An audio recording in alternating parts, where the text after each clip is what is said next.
All the credit in the world for playing tough, playing good without their MVP. But, if Washington doesn't win this series, then when will they win? Let's be honest. They got everything going for them. They go into the playoffs real hot. I don't know. But if they can't win this series, then I don't know. I don't know if you make some changes. I don't know if Strasburg will be back. I know he has an option. So will they bring him back? Corbin, they're already paying a lot of money. I don't know. Wednesday, we have Tampa at Oakland. So, Oakland has given the Yankees and the Houston Astros problems. And they're the one team that nobody wants to really see. So we're still waiting for Kyle from Worldwide Sports. Are you on the line, Kyle? Yes, I am. Ah, okay, finally. Yeah, you had me work. Here we go. Welcome. Thank you.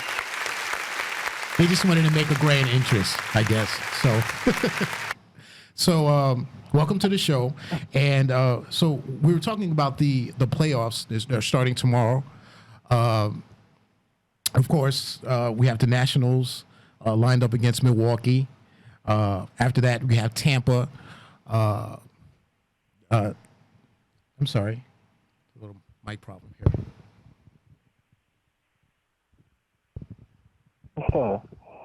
Yep, I'm still here. Just little technical difficulties. It's showing off because we have a guest. You're our first guest, so it has to be Murphy's Law here.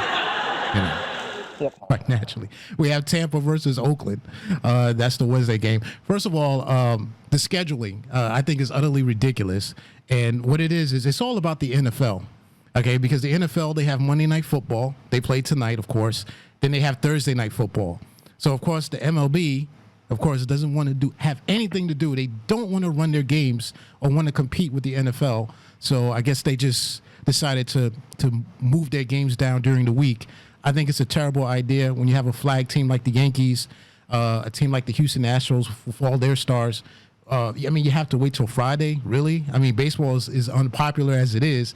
And then, you have to wait for your flagship teams or your main popular teams to play the Friday. What do you think about that?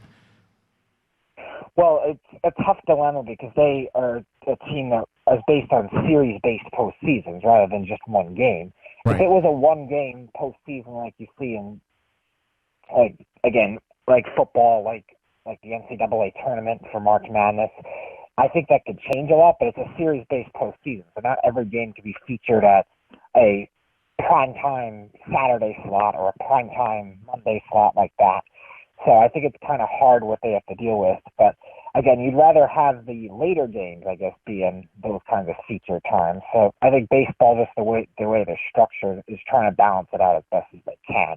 It is always going to be hard with the NFL, though, no matter what. I agree. Well, let's get into the Yankees. They're bringing a triage, the cast of ER, into the playoffs. You got Encarnacion with the oblique. He hasn't played in a few weeks. You got Sanchez nursing that bad hammy. He hasn't hit since he's came back. He's seen very limited time. You also have Urshela. Now he has a mild strain. He's walking around limping. You also have Paxton, who also had the tight glove. Do you think this will actually slow them down when it comes to their matchup with Minnesota? Because they've owned Minnesota for decades. Do you think this will hamper them? It's interesting because the Yankees have done this all season, where they've had guys replace these injuries all year. Obviously, Stanton's been out all year. Judge had an injury. Sanchez had an injury. They've had these injuries all year, so I don't think it would slow them down to the same magnitude as it would other teams, just because they're more used to it. Now, somebody like Paxton, who's had injury issues in his career, and throughout the first half of the season really struggled with his pitching with injuries. That's somebody that's intriguing. Now, he's never pitched in the playoffs, which is never – I'm not going to say it's a bad thing because we don't know what it is yet. It could be a breakthrough. It could be a bad thing. But it's definitely a little concerning. It's an offense that's very potent in the Twins. Now, Encarnacion is somebody that I think the Yankees should want to have be on their playoff roster just because he's been good in the playoffs in the past. So whether he's just a DH, whether he's a guy off the bench for experience is another question. But he's somebody that's good for a leadership perspective. And then Urshela, he'll probably come off the bench most likely. He's had a nice season, hitting in the high 300s, was an AL batting champion contender for quite a while. So he's somebody you would definitely want on the roster, at least for that and for his defense. But I don't think he'll be a starter because he left the game with the injury. Just at least not yet. Maybe besides in particular matchups, he's somebody I could see Aaron Boone bringing in the game a little later to face the Twins bullpen if it comes down to that. How much pressure does Carlos Stanton have on him for this postseason? I would say a good amount because, again, last year was his first postseason, and he struggled. But, again, you could give him leeway. It's his first postseason. Obviously, the magnitude is a lot different in the postseason in all sports than it is. But, again, if you struggle the second time around for a player of that caliber, a top 10 player in baseball when healthy, then there's going to be some questions looming, especially with his contract being one of the biggest in baseball, especially with, again, the magnitude of the player that he is.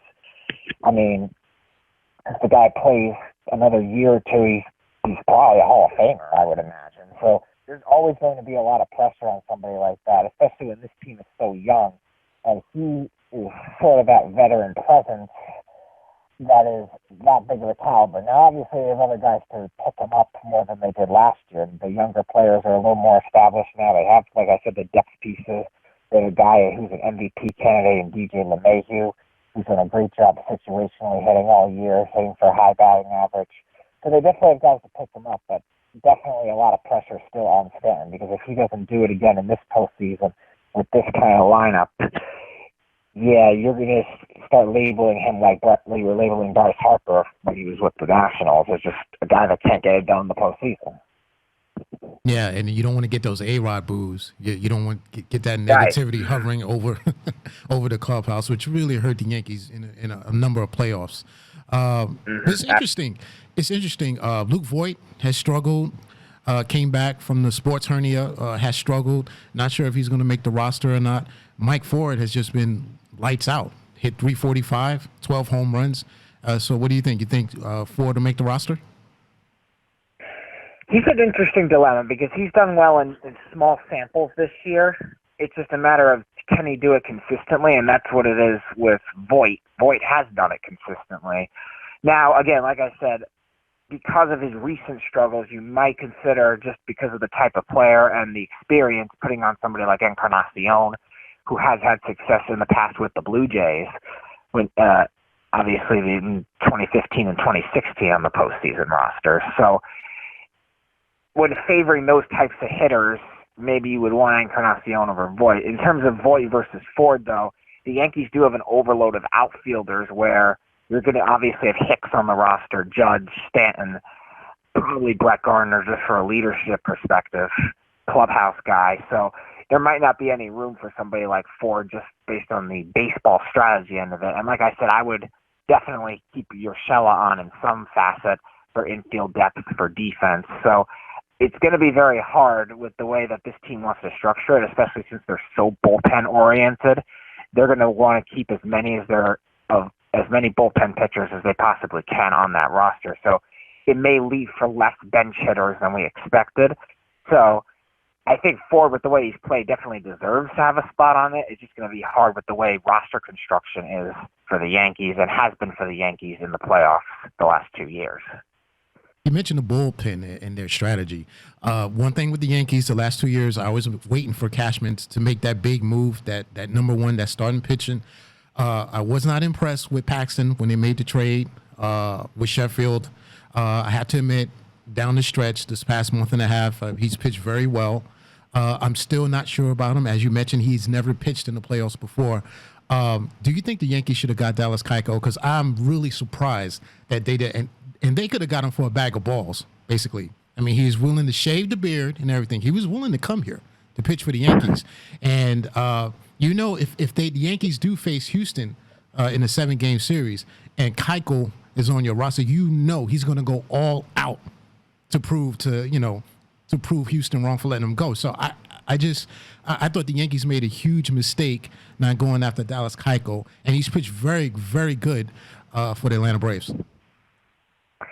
I mean, it's an interesting question. I think when you look at the whole thing with Paxton, I think they did well when it comes to a value perspective in that trade, because even though they did trade Sheffield, who was a high-end guy at that time, they didn't give up much else besides that. I was expecting a ace type. I think he's more of a 2, but like that ace type of pitcher to go for a lot more than he did. So I think they got value there. Here's the thing I would have considered, though. If that was the package for Paxton, is to seek somebody out like Madison Bumgarner. Madison Bumgarner with the playoff prowess that he has, yes, I think should have been the Yankees' target. Now, I see where you're coming from with Keuchel because he was a free agent and he was obviously not getting the market value that he wanted. He would end up going for a 1-year, $14 million deal. So I definitely agree with you in that facet where they could have targeted somebody like that. But here's the problem with that is he's very streaky year to year, so you didn't know which year you were necessarily getting out with Keuchel. So I can see at the same time why they didn't go after that.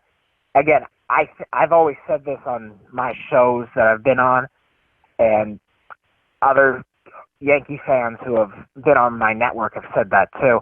They would have wanted Madison Bumgarner. I think it would have been a perfect fit for just a team that they know they have to win now. And Madison Bumgarner has been the best postseason pitcher by far in this generation. So I think that would have been the ideal move. I can see where you're coming from, though, with Keuchel, especially for a revenge factor. He's so hot and cold season to season, you just don't know what you're going to get with him. Yeah, and the thing with Keuchel is you didn't have to pay anything, though. He would have took any type of contract. I mean, that's fair. I mean, Atlanta's paying him practically nothing. So no, I know. Let's say if he comes here, yeah, if he comes here and he doesn't work out, I mean, you've really lost nothing because you're not paying him anything, and it's only for 1 year or maybe a half a season, and then you can just let him go. So I just thought the risk was really worth it. Bumgarner, I wasn't impressed with him in the beginning of the season. His numbers weren't that great. The Yankees went down there to San Francisco and pretty much lit him up. I didn't like his velocity. But down the stretch, I mean, he did start to pitch very well. But I would agree on this fact. The Giants weren't going anywhere. We all knew the Giants were not going anywhere. And I just don't understand before the trade deadline why Brian Cashman didn't try to make a move for Bumgarner before the trade deadline, because he could have got him way before the trade deadline. And then they started to get hot. They started to win. And then all of a sudden, maybe we have a chance, and then, he means so much to the franchise. He's an icon there. They'll never get rid of him now, which I believe is a bunch of baloney because there's a price for everybody, So. And there's also the factor of you can't let a streak deceive you on where the state of your team really is. The Giants are an old team. They had to trade. Right. They had to sell. So tomorrow we have the Nationals versus Milwaukee. I give Milwaukee a lot of credit. Yelich out with that gruesome injury. They got hot. The Nationals, of course, everybody knows they can't get out of the first round. I mean, they have Scherzer, they have Strasburg, they have Corbin. I mean, is this the year that they get out of the first round? No, I think I'm going to take the Brewers. I just still don't trust that bullpen. I don't trust the Nationals bullpen. They seem to bring in names, and they just don't know how to use them right. They've done it. They've done it the last 3 years now, where they've at least made effort. Like years before, they didn't even make effort to really repair that bullpen. They were just trying to do it kind of homegrown, kind of internally. Now they tried it with Kelvin Herrera, with Mark Melancon. Now they did it with Kyle Barraclough, who I actually wanted as a Mets fan. I wanted Kyle Barraclough in free agency, but he didn't work out. Like they bring in all these names, they just don't seem to work. And I'm not crazy, even though he's done a good job this year. I'm still not crazy about their manager. I like Craig Counsell on the Brewers. I think he's done a really good job the last 5 years, really, as a manager. He's very creative with his lineups, his shifts. And I really think this Brewers team really rallied around, obviously, Yelich going down. I think there's a little sparks to do with that. I think the Nationals definitely have an underdog factor, too. Obviously, losing Harper, they're kind of playing mad. But I feel like that spark has been in phases, whereas the Brewers spark is right now. And I really think that they're playing for something. They're very good late in the game. And I really think that they just have a better postseason identity with the offensive depth that they have and the bullpen that they have. And their starters, while they're not great, they did show some progress this year. It'll be interesting to see who they bring out as their starter. I don't think Council's announced anything yet, but obviously they're going to be reliant on their bullpen the whole way. And even without Knievel for the entire season, they've done a very good job. So I'm still going to favor the Brewers right now, just with the structure of the team and just with the factor that they've been on as an underdog. Okay, what about Tampa at Oakland? Oakland has given good teams like the Yankees and Astros fits, and it's pretty much rumored that they're the team that no one wants to see in the playoffs. I actually think it's Tampa that nobody wants to see in the playoffs. Now, I'm no disrespect to Oakland. I think they're very good too, but I look at the way that teams win now in baseball. It's not really about formalities when it comes to these obviously analytic-driven teams, and the Rays have done it really well. They have a lot of bullpen depth, they have a lot of starting depth, but they have no guys that don't know how to pitch in different roles. Like, they don't have a one true closer. They had a lot of guys with double-digit saves. They have a lot of guys that can pitch in versatile roles. Now, obviously, in one game, that might not make a difference. Oakland might just have the one lockdown bullpen for one game. But I feel like if Tampa does get out of that game, I feel like they are going to be a dangerous sleeper just because of that. Their lineup is balanced. They can win in a lot of different ways. They got speed. They got situational hitting. They got defense. They got all these different things. Now, I'm not saying Oakland doesn't have that because Matt Chapman's a Gold Glove caliber defender. Ramon Laureano's a kid I like on Oakland as well. I just really think Tampa, with the way that their team is structured, is the perfect analytic but also do everything kind of team. And yes, they're very deep and creative and a lot of different things. So I think even if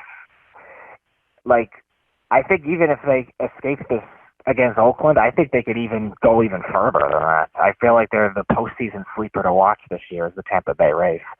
Yeah, you're exactly right. Tampa, you know what they are? They're a baseball team. They play baseball. They do all the little things, Like you said, they hit and run. They have speed. They can pitch.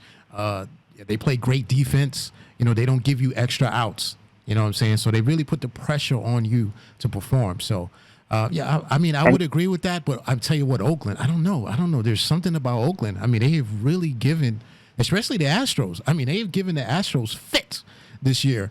It's amazing. And I also like that kid, Austin Meadows. Oh, what a good-looking player he is. Yeah. Yes, he's phenomenal. And he's that kind of hitter they've needed for a while, though, too, because the Rays have a lot of guys that, like you said, they're good situational hitting. They do all the little things, but Meadows also sort of provides that fearsome element in that lineup because he does have that kind of power. And his rookie year numbers were absolutely staggering this year.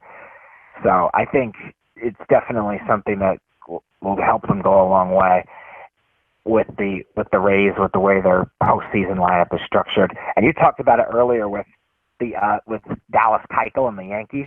If the Rays get a chance to face the Astros, Charlie Morton's going to want a piece of that too. Oh, do you see the number he pulled on the Yankees a few days ago? He picked right off from the playoffs from 2017. Mm-hmm. Absolutely. So before we let you go, Yankees get past Minnesota? Yeah, I'm going to pick the Yankees. I think it'll go 5 games. The Twins are a good team too. Really? I just want to see what. Yeah, I'll give the Twins their chance because the Twins are a good team. But I'm still going to take the Yankees. I just think they're a little deeper.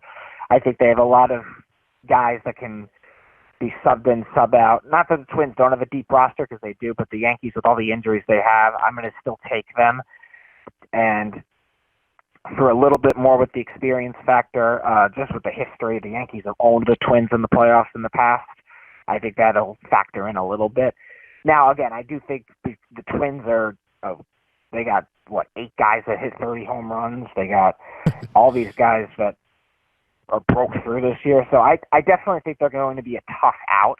It just, I question, again, some of their starting pitching, some of their bullpen depth, but I think the Yankees really just have it right now, especially in the bullpen. So I just think it'll be easier for them to finish those closer games. But, again, they're going to be a tough out because the Twins are also a very good road team, too. I think they were the best road team in the majors this year, or second or something like that, maybe the Dodgers. I don't remember off the top of my head, but the Twins are going to be tough out for that reason. However, I'm still going to take the Yankees. Yeah, and it's it's interesting. You said you're a Met guy.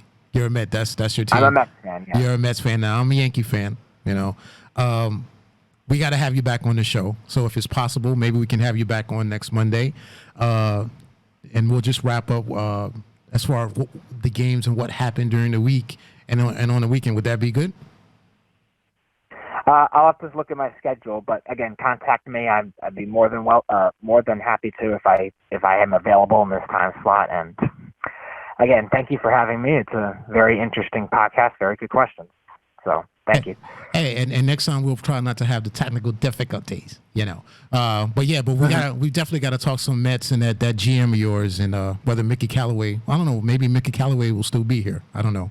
By the time we talk again. I mean, yeah, it's definitely an interesting case. Yeah, for sure. Hey, thanks for being here, Kyle. Thank you. All right. That was Kyle Klober from Worldwide Sports Radio Network. Thank him for being on. And so he picks Minnesota to push the Yankees for 5 games. I tell you what, me personally, I don't see that. I mean, if it takes the Yankees 5 games to beat Minnesota, they're in huge trouble. I'm telling you right now, in the second round, no matter who they face, they're in huge trouble. So, but moving on to our number 2 topic, and it's the elephant in the room. Of course, it's the NFL. So, the Giants. Look, everybody that I saw on network television, every show that I listened to, picked the Redskins to beat the Giants. Now, me personally, I picked the Giants. I was 2-1 this week. Yeah, another win for me. I was 2-1 this week. I had the Giants. I had the Saints over the Cowboys. And my one loss was actually Baltimore losing to Cleveland. Good job by Cleveland. So I was 2-1. So I'm 7-5 overall. But everybody, from ESPN and Fox Network, Daniel Jones is the hype. The Redskins are going to figure him out, this and that. They're going to put that defense on him. He's going to make mistakes. The Redskins are desperate. The Redskins stink. Okay? They stink. They stink on ice. And that was one of the reasons why I picked the Giants. Playing at Giants Stadium, there was no way the Giants could lose this game. Now, did the Giants play a perfect game? No, they didn't. Okay, Jones did throw 2 touchdowns. He threw for 225 yards. Okay, he made a big play on 3rd down. I think it was 3rd and 12 when he escaped the pocket, when he escaped a sack, pulled a Randall Cunningham or Eli Manning in the Super Bowl. I don't know how the heck he did it, but he made an amazing play with his legs. That's what he does, that Eli can do, which the announcers remind us every single time he does. But I thought he had a decent game. He had a good game, decent game, nothing great. He got knocked down a couple of times. He got back up. He was helped out by his running back, Gallman. And I'll tell you another thing about Wayne Gallman. Wayne Gallman, the first time I saw him 3 years ago, they drafted him out of Clemson. Gallman is a good running back. He's a quality running back. And he does all the same things that Barkley does. But here's the difference. Barkley just does it better. That's it. Barkley just does it better. Barkley's just a little faster, and he's a little bit more powerful runner. But other than that, they have the same skill set. So in my mind, I thought the Giants would be fine with Gallman. Okay? So Gallman had over 100 yards yesterday, 65 rushing, I think like 54 receiving, and a touchdown. So they'll be fine with Gallman. Once again, everybody else contributed. Shepard did his thing. Big catches, reverses. Now, the big key is next week, they'll be getting Golden Tate. So Golden Tate comes back from injury next week, He'll be available for them against that Minnesota Viking game. So, but yeah, I just thought that the Giants. I just did not see the Giants losing this game. I mean, Washington is just. I mean, they're just that bad, you know. And as far as the Giants defense, let's not go crazy, okay? I hear people calling up to different radio shows. I hear people making comments on Twitter about, the defense has turned it around. Yeah, okay, they're playing more inspired, okay? They're, but, let's not get crazy. I mean, there were guys wide open in that Giants secondary. I mean, there were Washington receivers just, wide open, okay? But unfortunately, the quarterbacks couldn't hit them because Keenum wished a wide touchdown. A wide breakaway touchdown in the end zone. And then when Haskins came in to replace him, he missed a touchdown on a crossing route at the corner of the end zone. Receiver was wide open, and he missed him. So there were plays to be made against that Giants secondary, okay? Just that they were playing a crummy team. That team is bad. And Jay Gruden is not long. He is not long there. Not long. He'll be put out of his misery very soon. He will not be there much longer. As far as Haskins, he's got a way to go. He talked a lot about the Giants. Once again, as I said in the last show, players running their mouths. Players got a lot to say, okay? But you got to do it out on the field. He wanted to get his revenge on the Giants because he's from New Jersey. He grew up a Giants fan. I'll get my revenge. I'll show them. How dare them pick Daniel Jones above me, before me. The Giants are losers, blah, blah, blah, this and that. No. I don't think the Giant fan is worried. 3 picks. Missing wide open receivers for touchdowns. Yeah. Compared to Daniel Jones. Yeah. So I think the jury is out early. Remember, it's still early, but the jury is already out early on Haskins and Daniel Jones, and which is the better quarterback. And like I said, look, the Giants, they're 2-2 now. Next week you have the Vikings. They come in. Vikings had a terrible loss to the Bears yesterday. They scored no points at all. Cousins, once again, who's most overrated quarterback in the century. That's going to be, it's not going to be an easy game. Vikings have a good defense. So if you think he got hit yesterday at playing Washington, he's going to get hit again next week.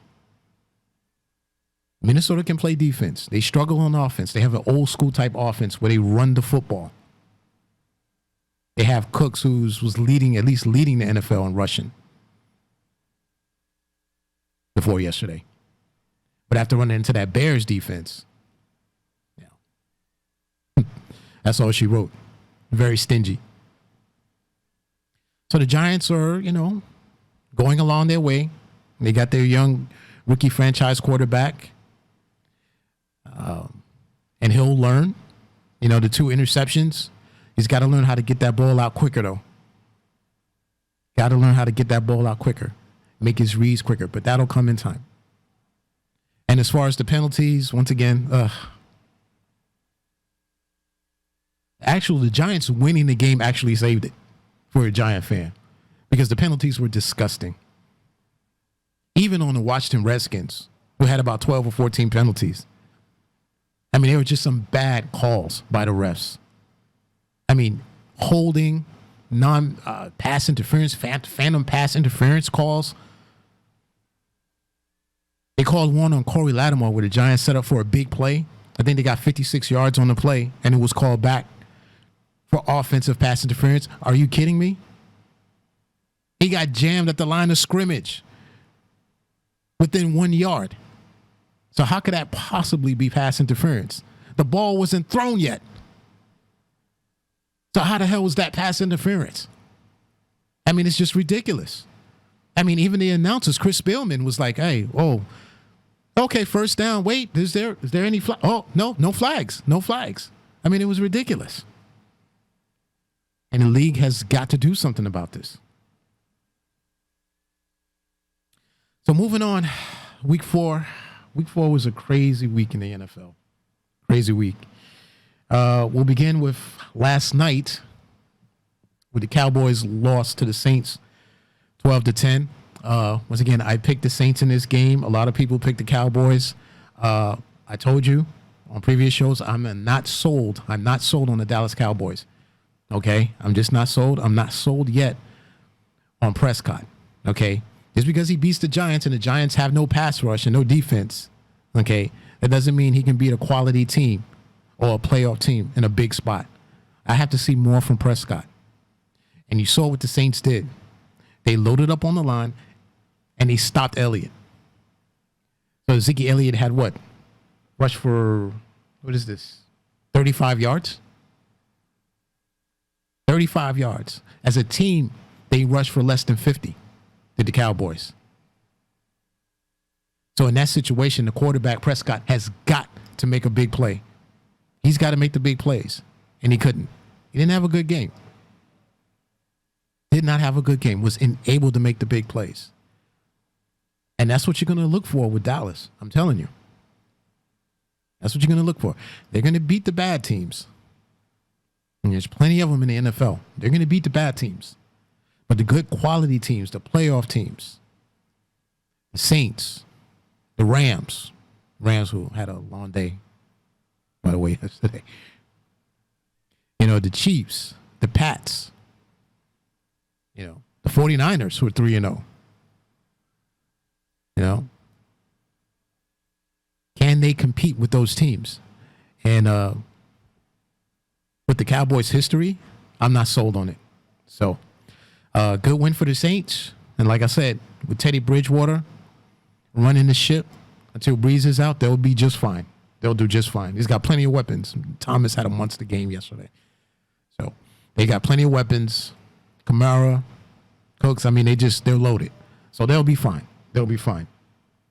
The Jags came back after being down, was it 17-3, and they beat Denver 26-24. Minshew once again making the big plays, over 200 yards passing, 2 TDs. There was a pass, roughing the passer call, which I did not like. I thought it was a terrible call against Denver. It was a terrible call during that last drive, which helped the Jags. They might have gotten the first down anyway. I think it was on second down. But that was another terrible call by the referees. I mean, just horrible. Just a horrible, horrible call. I mean, the defender barely touched him. But give Minshew credit. Give the Jags credit. They started out 0-2. They're now 2-0. Fournette had a big day rushing, finally, over 200 yards, 225 yards. While Jalen Ramsey sat there on the sidelines and, pretty much looked like the angry black man. Yeah, I said it. That's what he looked like, the angry black man, for no reason. You know, you're on a good team, and for whatever reason, he's angry. Don't know why.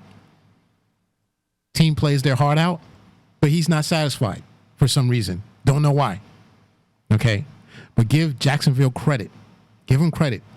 They did not let that distract them. Even being down 17-3 on the road against a hostile crowd. You know how that Denver crowd is, that Mile High Stadium crowd is. But for them to come back with all these distractions in the locker room, that is a great job, an excellent job by Jacksonville. And I tell you what, if Ramsey wants to go, then let him go. Maybe they don't need him. Maybe that's how those players feel on that team right now. You know what? We don't need you. And there's a rumor going around that Jacksonville turned down a trade for Ramsey. They were offered 2 first-round picks from a premium team.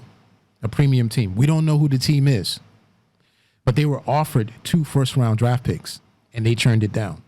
And the reason maybe why they turned it down is because it's a premium team, a good team, and those draft picks will be lower in the draft. They won't be high draft picks. So I don't know. It's just a rumor. I don't know, floating around. So, but it'll be interesting to see how the Jalen Ramsey saga goes on as the Jags try to salvage their season at 2-2. This was a wild one, a wild game, and nobody saw this coming. Tampa Bay 55, the Rams 40. Winston 385, 4 TDs. Great comeback after that terrible Giant loss last Sunday. I don't know what the Rams were doing. I don't know. I'm not exactly sure what they were doing on defense. It looked like they focused everything on Mike Evans to shut him down. And while they shut down Mike Evans, Godwin went nuts. So Godwin had 172 yards receiving and 2 TDs. And once again, some people are not going to like this. Where the hell was Aaron Donald? Aaron Donald had 1 tackle. 1 tackle and an assist in that game. Now, this is supposed to be the best defensive end, a player in the league, other than maybe Khalil Mack. And in a game like that, you only register 1 tackle? I mean, I didn't see any reports about him being hurt. So where was he? He just disappeared. And he has a habit of doing that, because where was he in the playoffs last year? I know they made it to the Super Bowl, but did he have a real big postseason? No. And he vanished in the Super Bowl. He completely vanished. Now, if you want to put this guy up there with Lawrence Taylor and Reggie White and Bruce Smith, okay, and Deacon Jones and all these great defenders, defensive end, look, you got to make plays in big games. I'm sorry. He can't just be disappearing.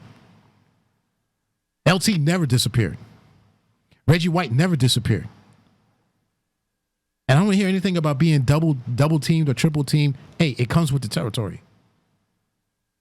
I mean, there was times when Lawrence Taylor had this 56 hanging off his back, and they wouldn't even call holding. I'm pretty sure they call it now.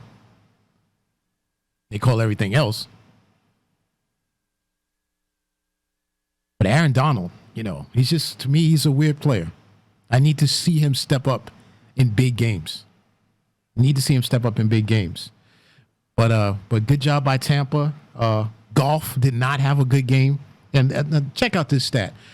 Goff had 517 yards passing.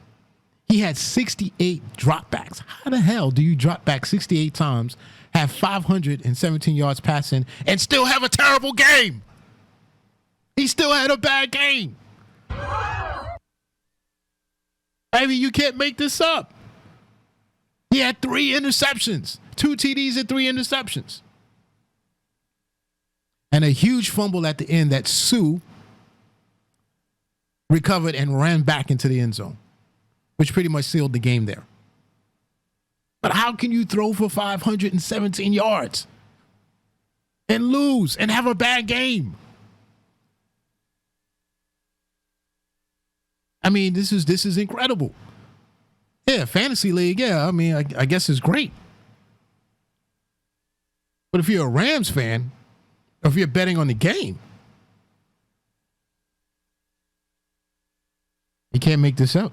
You really can't. And Todd Gurley, I don't know. I've told you before.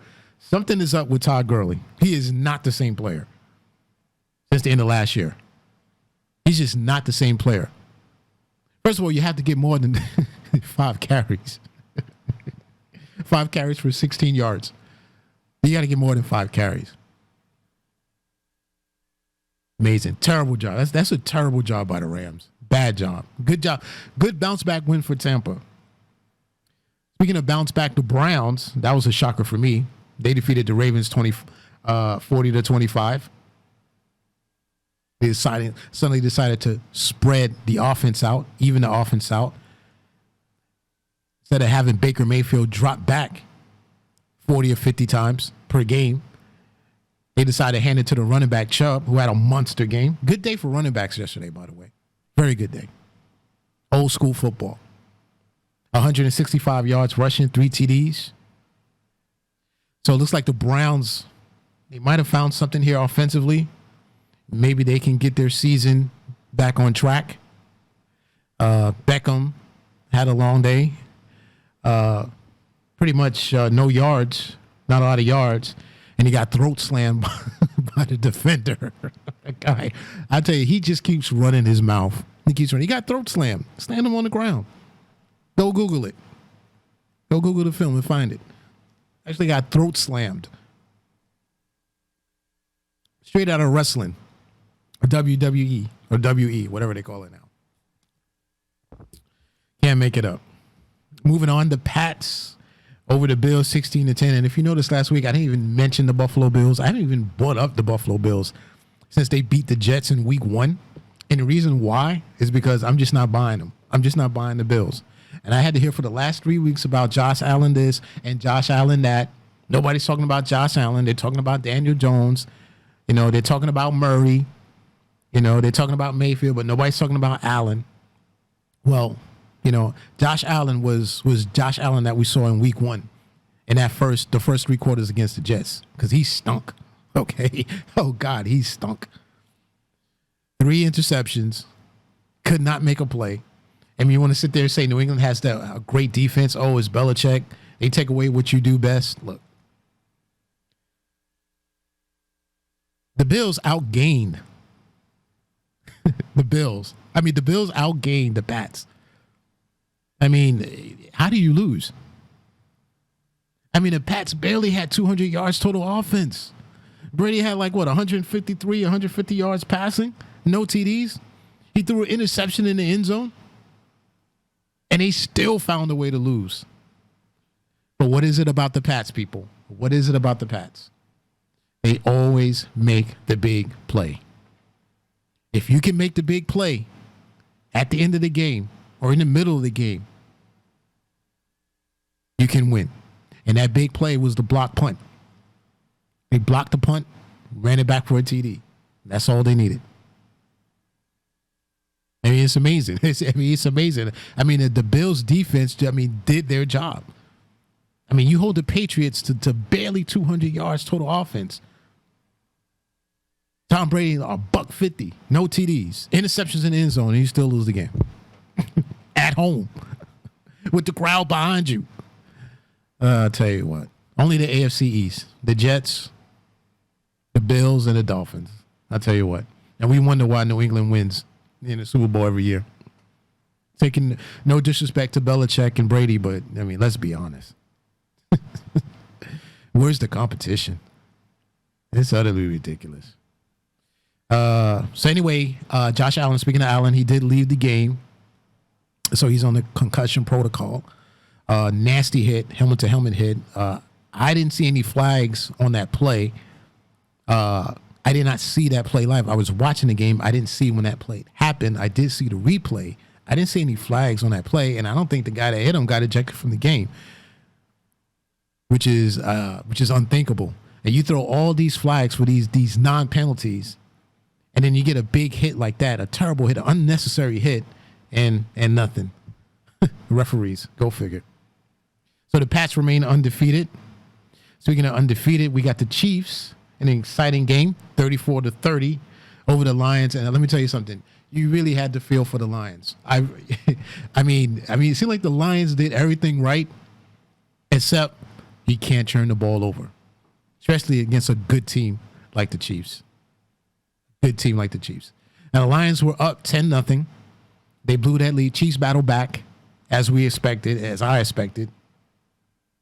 The Lions take the lead. They come back on a great, outstanding catch in the end zone in the fourth quarter by the receiver.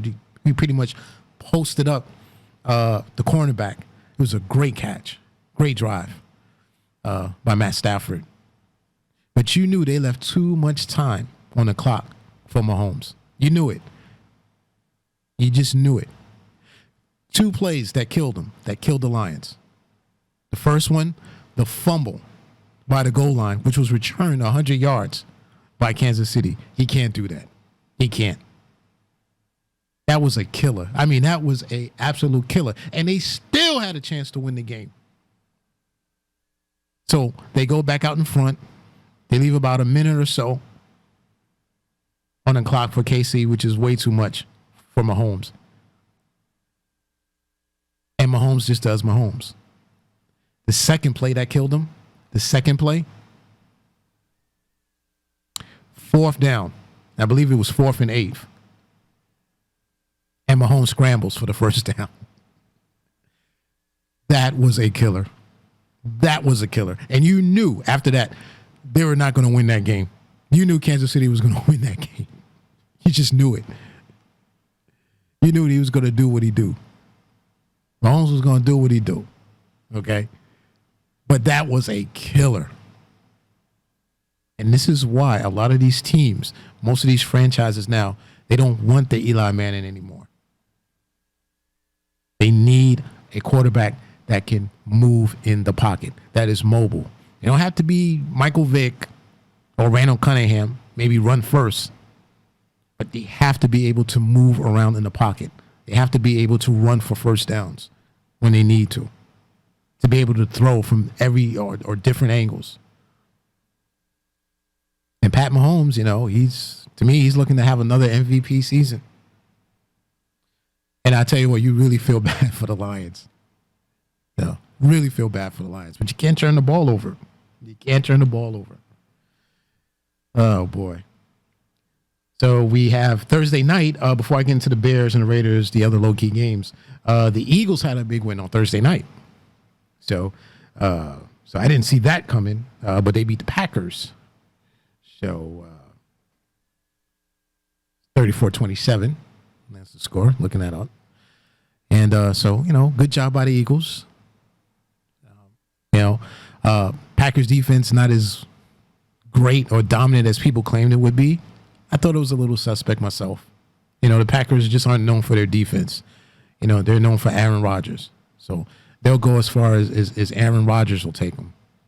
Now, does the defense have to play well as well? Yeah, he does need help. But the bottom line is this. The Packers aren't going to win because of their defense. Come on. And for anybody that's saying that or leading stories with that on TV or on the radio about the Packers defense, come on. Really? Packers are going to go as far as Aaron Rodgers leads them. So a few other games. It was the Bears over the Vikings, 16-6. So Trubisky leaves the game. He has a left shoulder injury. And Daniels comes in. To be honest with you, it looks like the same quarterback. I'll be honest with you. I hear people say, "Oh, Daniels and the offense looked more crisper and it moved and it was more fluidity in the offense and this and that." It looked like the same boring offense to me. So I don't know. And the Vikings and Kirk Cousins against that defense, yeah, okay. Kirk Cousins, another one.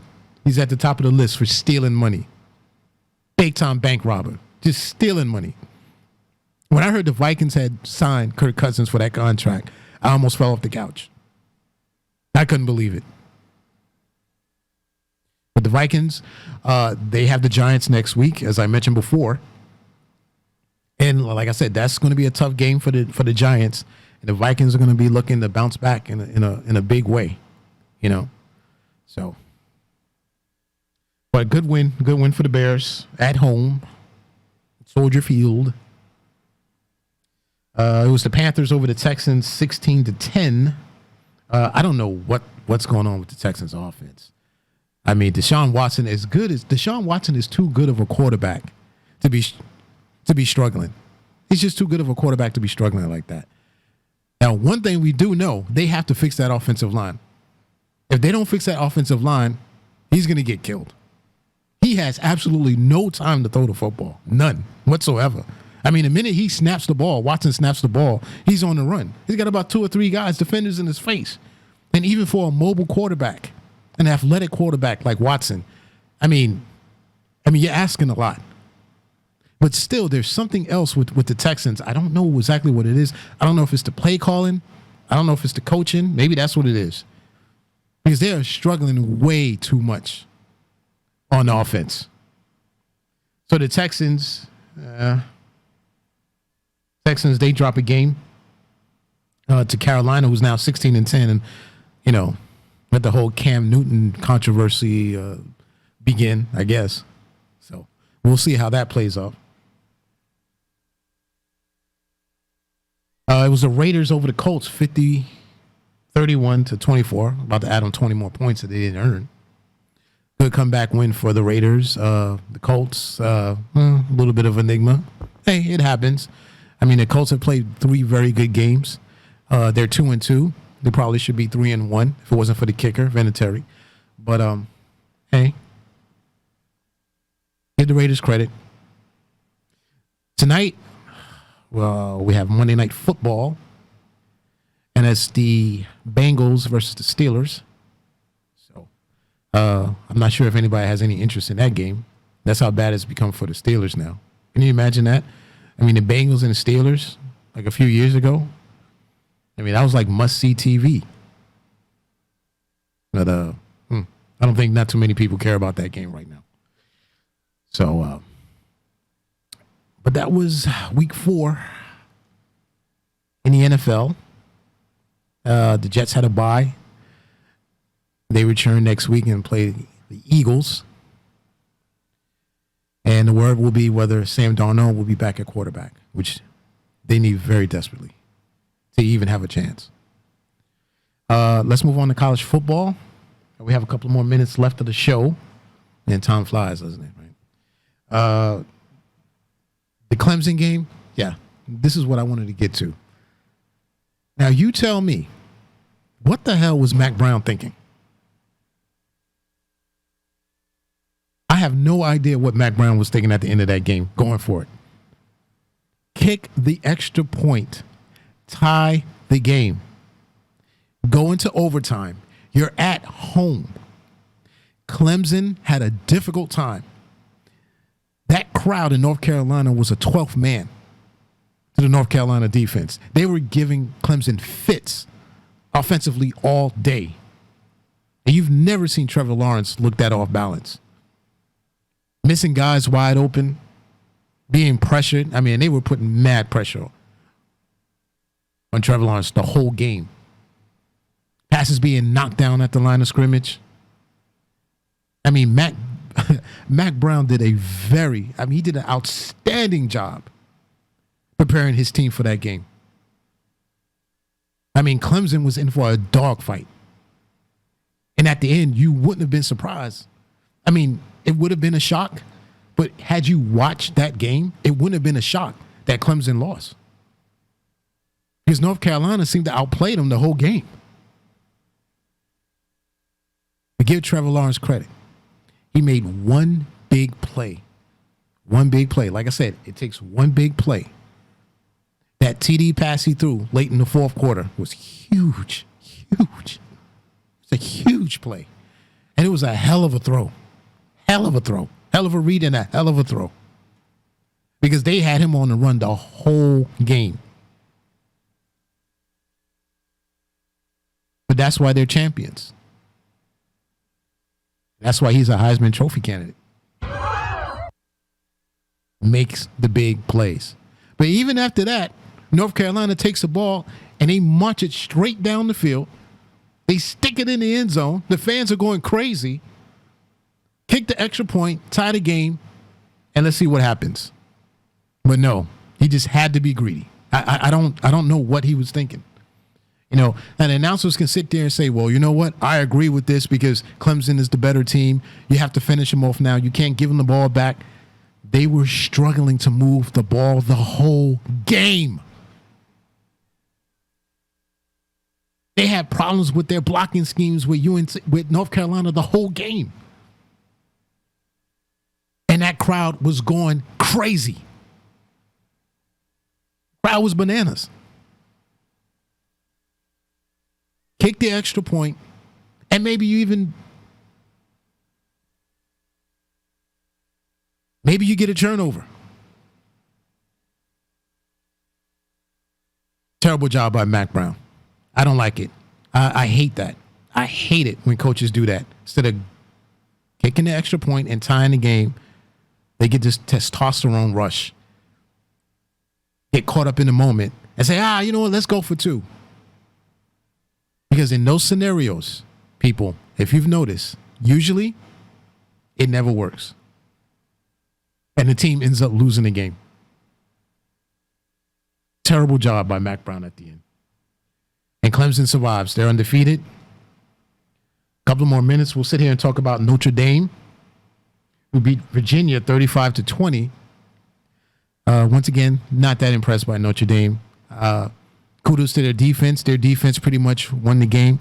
2 huge turnovers. The offense really did nothing. Struggled against Virginia. And look, Virginia had a number of opportunities in this game. Okay. I mean, he had the ball at midfield at least 3 or 4 times and could do nothing with it. You want to credit the Notre Dame defense? Okay, fine. But Virginia had a number of opportunities in this game where they had Notre Dame on the ropes. And, you know, like I said, Notre Dame is, they're okay. But they're not the championship caliber team that, you know, a lot of the experts and college insiders are, you know, putting them in that category. I just don't see it. I don't see that. They're not there yet, especially offensively, because they can't run the football. You have to run the football sometime. So, Notre Dame wins. They beat Virginia. Rest of the college week, nothing to really talk about. Pretty much ho-hum. Alabama was Alabama.